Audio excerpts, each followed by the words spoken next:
Did you like chapter 1? Do you understand the title? So the title of the chapter was Semolina Pudding and Chilblains. No, Chilblains and Semolina Pudding.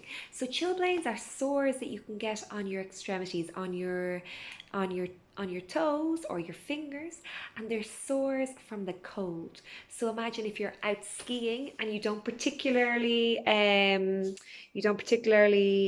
wear good quality gloves or boots.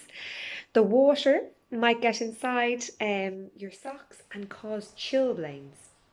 They can be quite serious and very painful. Okay, and semolina pudding is a type of dessert that our narrator was served up at the boarding school he attended. So during the chapter, we learn that our narrator is a 10-year-old boy.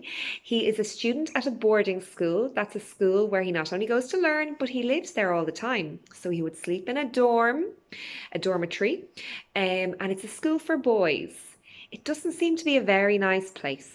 The narrator, whose name we still don't know, is not happy there. He really doesn't like it. It seems like the children and the teachers do not treat him very well, at least some of them. He mentioned a boy who he seems to be afraid of, who is bullying him, called Basher Beaumont. And then there was a teacher that gave him a particularly cruel punishment, called Mr. Carter. He made him stand in the corner with a book on his head. It must have been very embarrassing and humiliating. And it was during this punishment that our narrator made up his mind to run away from the school. And that's what he does. One Sunday, he leaves to run home, to run to a train station and then get the train home and say that he is never, ever going back.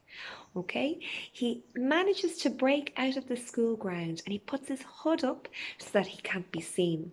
It begins to rain.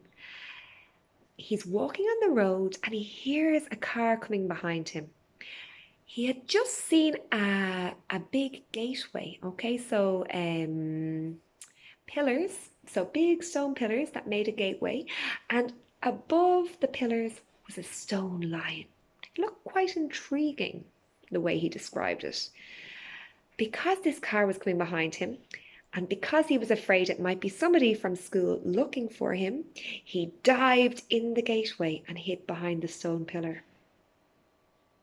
And that's where the chapter ends. I wonder what happens next. I really like the opening chapter of this book. Some books take a while to get started, but I feel that there's already a sense of mystery, already a sense of adventure. What do you think? Do you like it? Are there any words that you don't understand? Don't forget to look them up in the dictionary. Okay, see you for chapter 2 soon.